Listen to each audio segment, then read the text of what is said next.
Então, vamos chamar aqui o Nelson. E aí ele entra com a gente, depois o Will, se ele chegar, a gente troca aqui, tá? Mas é isso. Então, essa obra, ela tem essa potência, né, que é trazer a figura negra num outro lugar, uma família, falando de afeto, falando de sentimentos, falando de chorar, que é uma questão da gente. E eu vou até entrar num debate que a gente ia guardar mais para o final, é que a gente tem aí a história de um menino, né, recentemente, que foi, vamos dizer, assassinado. Ele foi assassinado em Recife, um menino de 5 anos que foi colocado no elevador, né, gente? Então, vamos pensar sobre isso. O que é que faz, que olhar é esse que a gente tem para uma criança negra? Oi, Nelson, tudo bem? Pegar um pouquinho para trás, tudo ótimo. Tá me ouvindo bem? Tá tudo ótimo. A gente tá te vendo e tá te ouvindo. Tô de bola. Eu estava aqui falando enquanto a gente se... Primeiro, vou te agradecer de novo, agora aqui olhando para você, já agradeci. Mas aqui te olhando, obrigada por ter topado esse espaço de troca. Eu acho que isso é uma temática fundamental, ainda mais que a gente tem aqui dialogado muito sobre educação. Então, trazer essa temática para mim era fundamental e ter encontrado você nesse caminho foi um presente. Então, muito obrigada de verdade. E a gente tem aí, eu estava aqui falando do exemplo do Miguel, né? Assim, que eu acho que é um recorte bacana da gente trazer para essa conversa. O que que faz a gente achar que um menino negro de 5 anos é capaz de andar sozinho no elevador? Eu acho que é isso, assim, é claro que tem uma série de coisas nesse contexto, mas tem também um olhar que é construído sobre as crianças negras, né? Assim, o menino negro, ele é um menino safo, ele é um menino esperto, ele é o garoto que se vira. E a gente tira a infância da criança, né? A gente tira aquela ingenuidade. E aí tem até um paradoxo, porque se a gente vai olhar quantas outras crianças, né? Quantas crianças brancas na idade dele, a gente está ali lutando para que eles sejam mais autônomos, para que eles tenham, né, um pouco mais de gerência sobre as suas escolhas. Então, o exemplo do Miguel, do menino que a gente pode dizer que foi um assassinato em Recife, porque ele foi violado ali, o cuidado da infância, foi esse processo, né, de violação de cuidado infantil, porque a gente tem esse olhar, né? A gente tem o menino que se vira, é o garoto do sinal que tem que ser safo para estar ali. Então, eu queria começar a discussão por aí, né? Dizer o quanto que esse acontecimento traz essa reflexão para a gente. Sim, com certeza. Primeiro, gostaria também de agradecer, né, pelo convite, pelo espaço. Boa noite a todos, aqueles também que estão disponibilizando esse seu tempo para estar aqui nos prestigiando. Quem não me conhece, eu sou o psicólogo Nelson Gentil, né? Hoje atendo por causa desse cenário mundial, né? Atendo por online, mas geralmente atendo no centro do Rio. Sou pós-graduando em Libras. Me aventurei também aí como escritor, né? Cadê também meu livro? Mostra pra gente. Respeitar, né? Um pouquinho.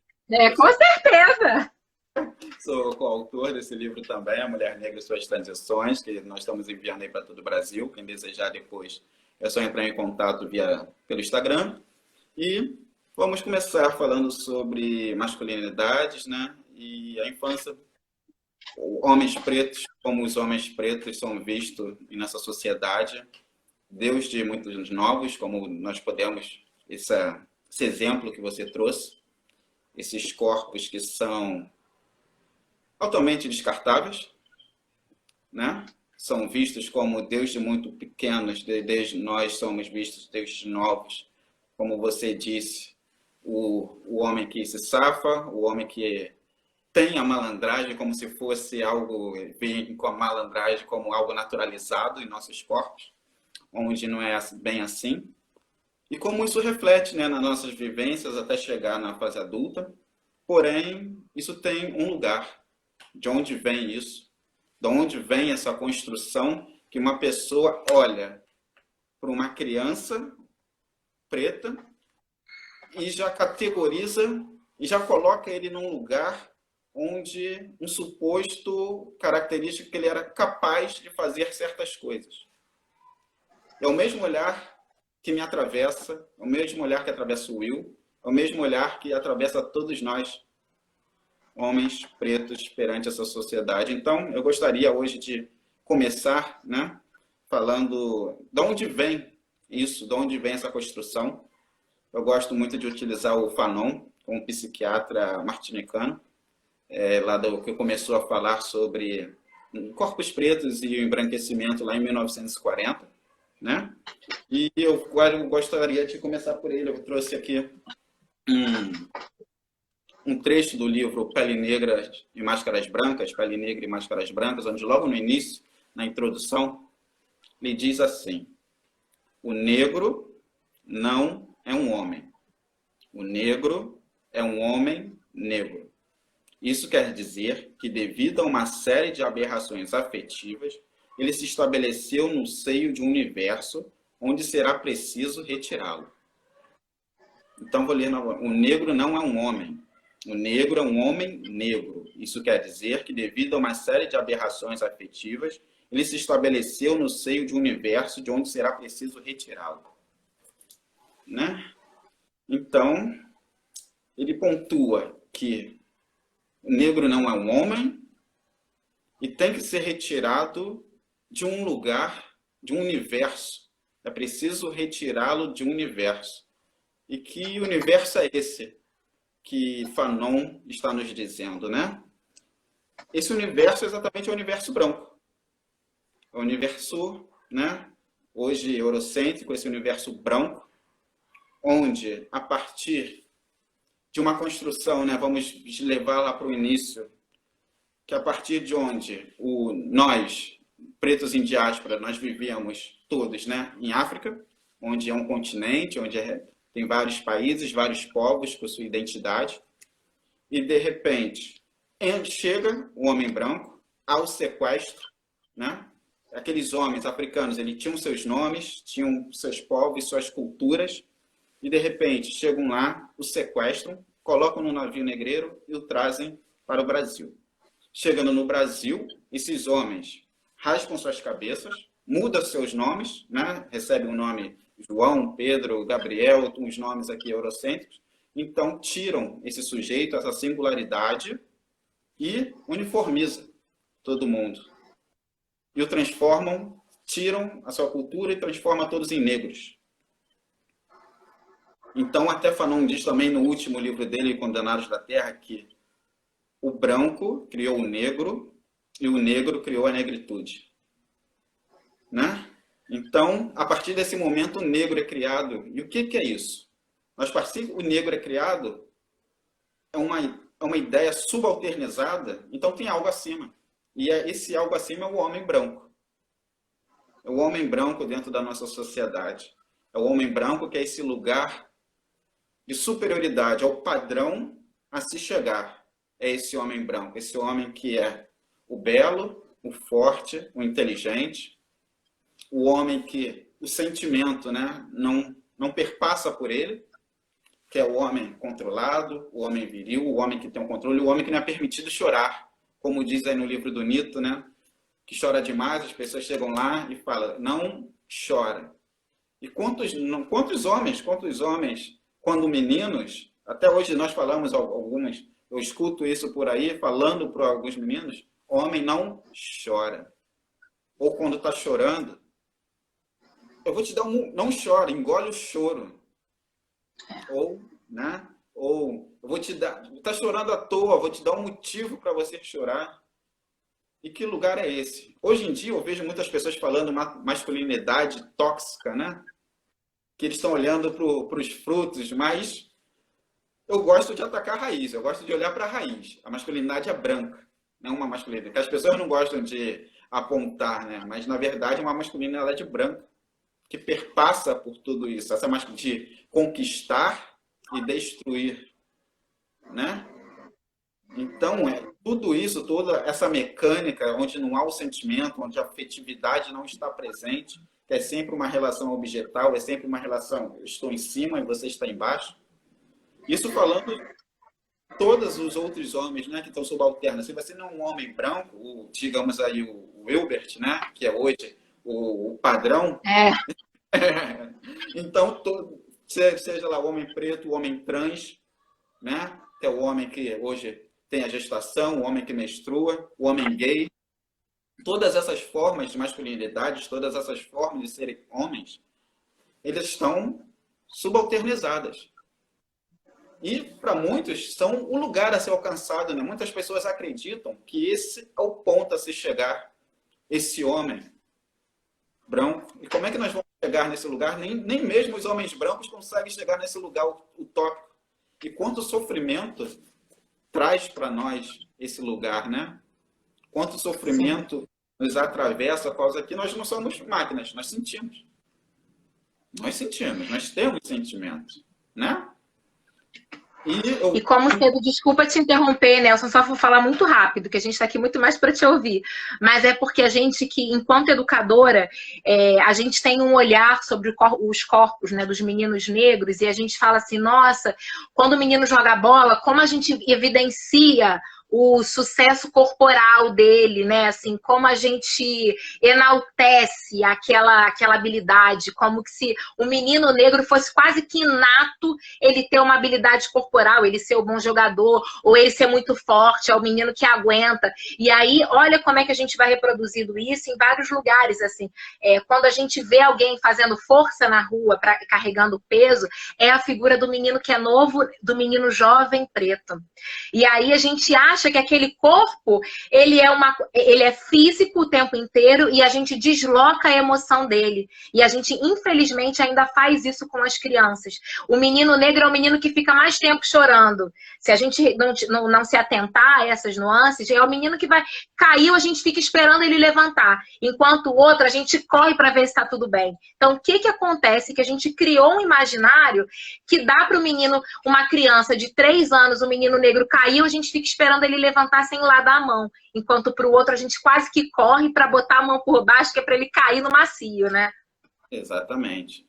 Que são os corpos que é permitido, né? Estar nesse lugar. São os corpos que é permitido serem matados.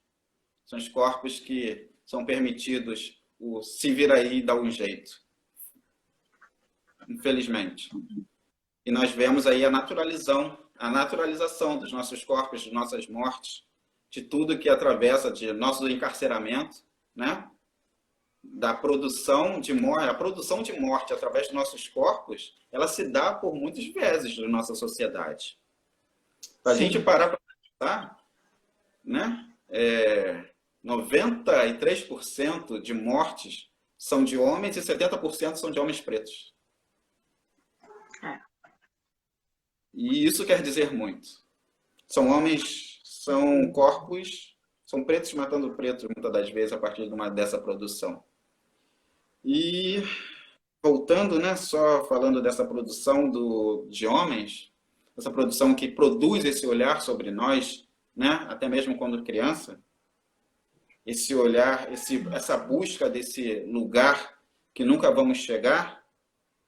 E até mesmo pode perguntar, assim, quantas histórias nós temos, até mesmo a partir das escolas, né? Que a escola é um lugar bem perverso. Onde nós começamos as nossas relações sociais, né? A partir quando saímos da nossa família, a gente começa a ter relações com outras pessoas. E esse menino preto, tem alguns estudos, né? A partir também de como, dentro das escolas, eles são muitas das vezes deixado de lado, as outras crianças recebem muito, as crianças brancas recebem muito mais atenção, e isso quando a gente vai crescendo também, a gente, dentro das relações, a gente tenta se encaixar em algum lugar, e geralmente a gente é um amigo engraçado, a gente às vezes se coloca em certas situações para tentar se incluir dentro de alguns grupinhos, né? Mas a gente nunca é visto. Aí chega na idade do namoro, a gente é sempre o descartado, né? Sempre aquele seu amiguinho que tinha um cabelinho, eu sou do tempo dos Backstreet Boys, né? Que as pessoas têm 33 anos, as menininhas do cabelinho de lado, então eles conseguiam e você sempre ficava ali, e isso vai te deixando marcas, isso vai te afetando, porque você vai achando que você tem um problema com você. Você vai olhando ao entorno e você vai achando que o problema é consigo. Que é isso que todo mundo consegue, todo mundo faz, todo mundo está incluído, inserido dentro de um contexto, e você tem que fazer uma força para estar dentro desses contextos, dentro desses lugares. O que é isso? E vai E sem passando. poder falar de sentimento, né? Que ainda tem Exatamente. isso, ainda vive tudo isso sem poder dialogar com o que se passa dentro, sem poder falar do sentimento, porque o homem negro, ele tem a coisa da virilidade, é o cara que tem que ter uma performance incrível, tem que ter a pegada incrível, tem que ser o, né? Então é difícil também viver esse lugar de se sentir deslocado sem poder falar de emoção, que isso dói. Exatamente isso, né? Que esse lugar de sentimento não cabe à masculinidade, não cabe ao homem falar do sentir, falar o que está sentindo. Eu fiz uma roda de conversa ano passado, né? E era muito evidente. Como os homens sentem, sabem que estão sentindo alguma coisa, mas não conseguem verbalizar o que é de fato, não conseguem pôr em palavras o que está sentindo, porque essa afetividade, essa troca de afetividade não é feita. Até mesmo nós fizemos um exercício que era abraçar e dar um beijo no rosto. Apenas isso. Abraçar e dar um beijo no rosto. E como isso foi difícil. Que a primeira coisa, instantaneamente, é dar a mão. E muitos depois relataram que nunca foram beijados no rosto, nem tinham sido beijados pela sua família.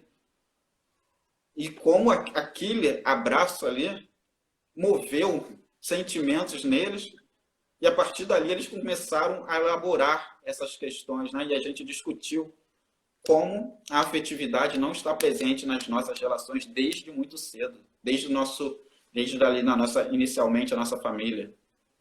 E como você mesmo disse, da hipersexualização do corpo, né?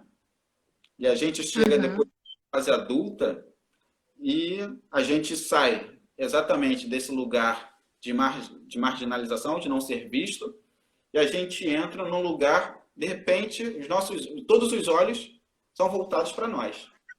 A gente vira, como diz a música, o negão de virar o chapéu, de tirar o chapéu.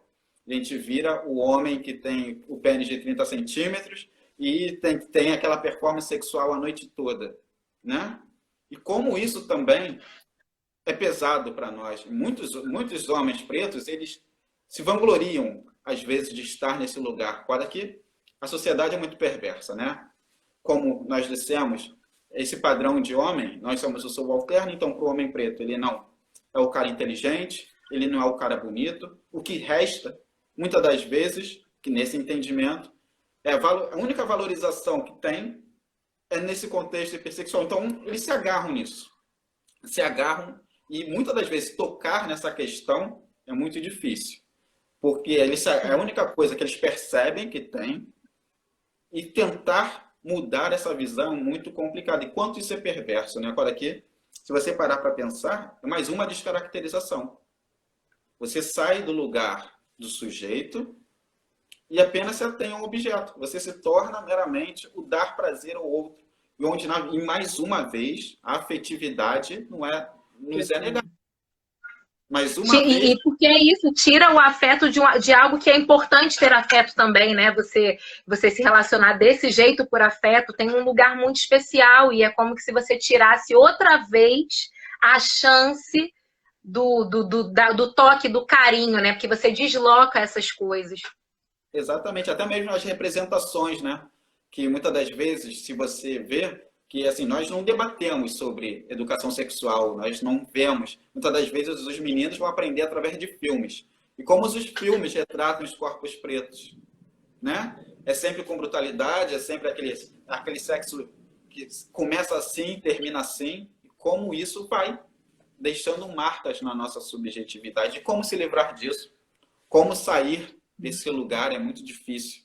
E como isso nos atravessa, né? Como a gente vai conseguir sair desse lugar e ter uma relação pautada na afetividade. Então, eu sempre recorro, né, ao Sankofa, né, que é o termo dos povos Akan, onde é buscar lá atrás, no nosso passado, para ressignificar o presente. Né? Para que nós olhamos, a gente consiga olhar lá para os nossos povos, para os nossos ancestrais e perceber quanto de mentira produziram a partir da gente, né? Que nossa história não começa lá no livro de história que você aprende que os escravos. Nossa história não, nossa história começa lá num povo de reis e rainhas, com muita fartura, com muita riqueza, onde o respeito mútuo, seja lá por gênero, onde a afetividade, as trocas afetivas estavam presentes, e você começa a olhar para si, a partir do momento que você começa a ter esse olhar, começa a fazer esse resgate, você começa a ter um olhar para si com mais amor, né? Você começa a ter um olhar para si com mais afetividade, e isso resplandece nos demais. O que estão à sua volta. As crianças, você começa a ensinar as crianças de uma outra forma, né? E você começa a resgatar tudo aquilo que lhe foi perdido, voltar a um lugar que lhe foi negado. Um lugar de amor, um lugar de afetividade. Mas não digo esse amor romantizado aí do século XIX, não. Eu digo o amor de Bell Hooks, né? O amor de vivendo de amor, o amor que cura, o amor da partilha entre nós, do amor onde a afetividade está ali presente, onde que o amor preto cura. Estar entre os nossos cura. E digo estar entre nossos, entendendo toda a nossa comunidade como parte, né? Que não só esse núcleo familiar que nos ensinam, né? Pai, mãe, filho ou não tendo filho, que se você olhando que aquela criança, aquele menino preto que passa ali na sua rua, ali na esquina, você tem responsabilidade também pelo aquele corpo. Você faz parte da identificação daquele menino. E a partir do momento que ele olha para você, você com o seu black, você andando na rua, você também é um espelho para aquele garoto. E nas relações, né? No dia a dia. E isso me leva para um outro lugar, né? Que quando eu li, acho que foi até no curso de Psicologia Preta que vem a frase... Que eu tô fazendo. Ah, que bom, tá gostando? Isso aí, é muito bom. Show de bola. Show de bola, curso de Psicologia Preta. Muito bom também. Eu fiz a primeira turma aqui no Rio e foi um divisor de águas para mim como profissional e como pessoal. Uma outra vertente, né? E diz mais ou menos, ao Oxum perguntei, onde encontrar o amor próprio? E Oxum responde,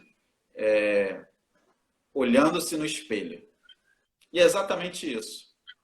Você resgatar esse amor por si, que muitas pessoas hoje nem conseguem se olhar no espelho, né? A partir dessa produção, essas marcas que trazem para nós essa afetividade negativa, esse auto-ódio, né? Que o auto-ódio é você não gostar de si e não gostar daquilo que se parece consigo. Que já que você tem que chegar a um padrão de homem branco, tudo aquilo que te impede de chegar naquele lugar, você vai odiar. Ou seja, você vai odiar o seu cabelo, você vai odiar o seu nariz, a sua boca, a sua pele, os seus olhos castanhos escuros, né?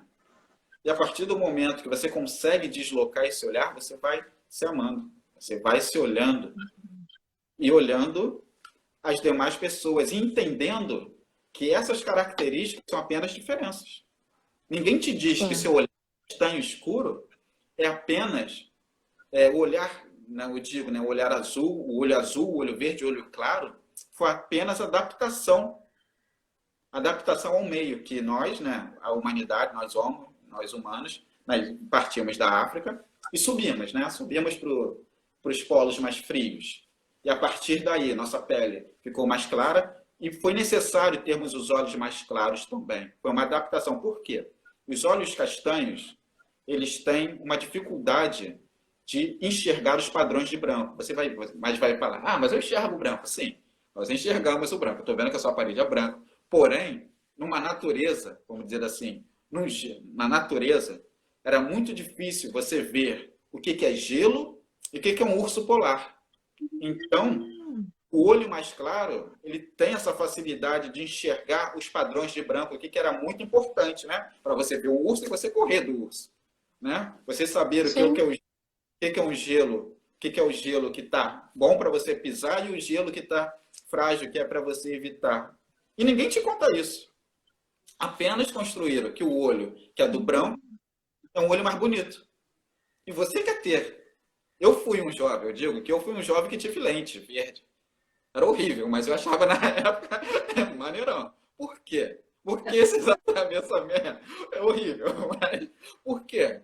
Porque te dizem, incutem em você que aquele lugar é o lugar para você chegar. E quantas outras Sim, coisas te dizem, né? E, sim, com, sim. e como isso, então, você resgatando tudo isso, você entendendo, nós vamos passando para nossas crianças. E muitas das vezes nem falando diretamente, né? É através do cuidado com o cabelo dela, você tendo aquele momento ali de trocas afetivas, do cuidado com o cabelo. Até mesmo você mostrando, contando histórias, filmes, todas essas. Sim, E se você também quiser dizer, algumas pessoas ficam com medo, como é que eu vou tratar relações raciais com meu filho que é pequeno, uma criança preta, mas não tem problema. A criança preta é super inteligente. Você pode falar com ela também sobre coisa que, se você não falar, nada fica vazio, né? Se você não falar, é. você vai Alguém preencher. vai falar outra coisa, né? Exatamente. Então é melhor que você erre, né? Que seja um erro seu, do que uma outra pessoa. Quando você terceiriza, quando você terceiriza, você é muito mais caro. Então que seja um É. erro seu, que seja um ensinamento seu. E nós estamos aqui aprendendo. A criança vai te ensinar também, né? Você vai aprender com ela e nós vamos criando uma nova história, uma nova vertente, uma nova potência. E assim, a partir do momento que nós entendemos esse lugar, eu digo até agora, voltando também para a clínica, né? Nós trabalhamos o lúdico Uhum. com os homens, que o lúdico, né, o brincar, faz muito parte também da nossa cultura, né? O cantar, o dançar, ele faz muita parte também da nossa cultura e nós esquecemos disso quando crescemos, que nós somos tolhidos. Nós somos tolhidos severamente, nós esquecemos disso. E como uma criança, ela consegue, né? A criança, ela tem ali no brincar, ela tem um problema, mas ela consegue ali sair do problema. A criança, ela não tem problema nenhum em te deixar constrangido. Ela fala. Ela fala. Às Sim, vezes, ela faz perguntas que ela te tira ali do eixo. E quando a gente cresce, a gente é tão tolhido que a gente esquece dessas coisas, de como nós, como adultos, nós podemos também passar por isso. Às vezes a gente tem um problema, né? A gente paralisa. Então, esse retomada sim, da sua interior é exatamente por isso. Quando você tem um problema, você saber passar por ele. É você quando, muitas das vezes, aquela pessoa, né? Aquela pessoa é super invasiva com você, ou muitas das vezes a pessoa te demanda e você fica até, tem pessoas que eu não tem dificuldade de falar o não consegue dizer não. Mesmo a pessoa sendo invasiva, ela se sente culpada em dizer não, mas você, a partir do momento que você faz esse resgate, você não vai ter problema nenhum em dizer não. Ou aquele seu chefe, né, no trabalho, que às vezes vem com a piada, você muitas das vezes tem a vontade de xingar ele, você não pode xingar ele naquele momento, mas deveria. Mas não pode, que a gente pensa nas nossas questões claro. econômicas, né, que é necessário, mas a gente não pode xingar, mas a gente pode ter ali algumas sacadas, falar algumas coisas que vai ali desestruturar ele, vai tirar ele também daquele lugar, né? Então é tudo isso, é Muito bom. todo esse resgate infantil que a partir também da afetividade que nós vamos resgatando e nós vamos trabalhando. E é como se fosse uma teia, né? A partir do momento que você Sim. muda, a partir do momento que você balança, tudo ao seu redor também vai se mexendo e vai modificando. E a gente, a partir das novas narrativas, sendo o espelho de uma outra criança, percebendo que a afetividade pode estar dentro do que é ser um homem, que não há problema nenhum disso, nós vamos criando outras alternativas. Nós vamos mostrando que há um outro caminho. Nós vamos mostrando que desde cedo você raspou o seu cabelo, mas por quê? Tem homens hoje que nem conhecem o seu cabelo, não sabem que o seu cabelo é crespo, não sabem como é que é seu cabelo, porque desde criança falaram para ele que tinham que raspar o cabelo. Mas por que tem que raspar o cabelo? Né? Que ninguém diz o porquê. Por causa de um padrão. É um padrão de homem que dizem que não é nosso. Mas, na verdade, você pode ter o seu cabelo da forma que quiser. E, assim, e não é regra, né? Se você quiser ter o seu cabelo raspado, você tem. Se você quiser ter seu cabelo alisado, que você tem. Mas que você entenda a mecânica por trás disso. Que você entenda o porquê nós passamos por certos processos para tentar se enquadrar num lugar que não nos cabe. Se você, a partir do momento que tem essa consciência, você quiser, aí você é livre. É com você, mas que você entenda. Nelson, a gente está quase caindo, eu vou encerrar essa e vou voltar com você, e aí você fecha e chama o Will, pode ser? Você volta com a gente, você volta comigo e aí você chama ele, tá? Você amarra e... Muito bom. Que a gente tá caindo aqui. Ah, não, tá, beleza.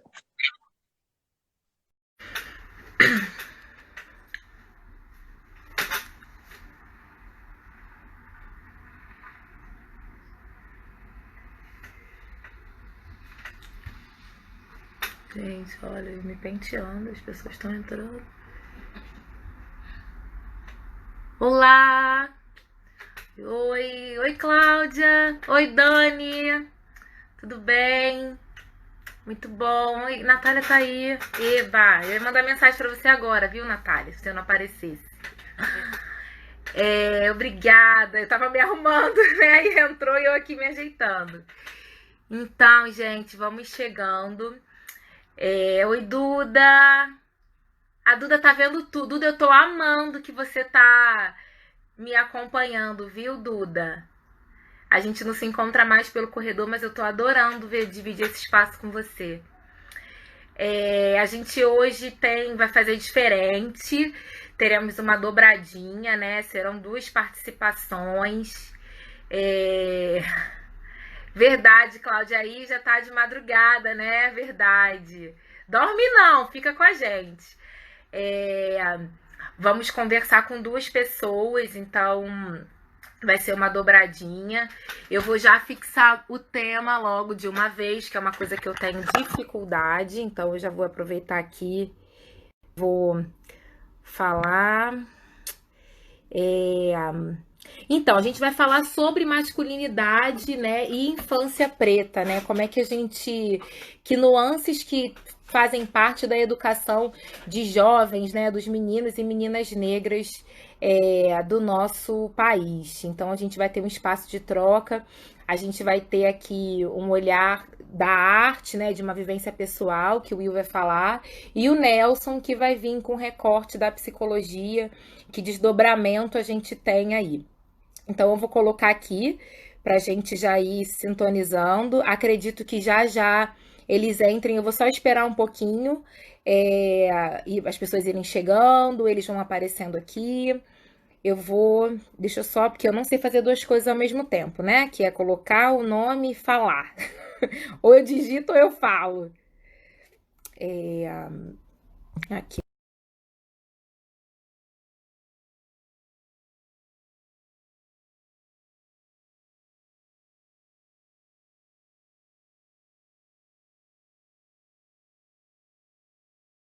Masculinidade.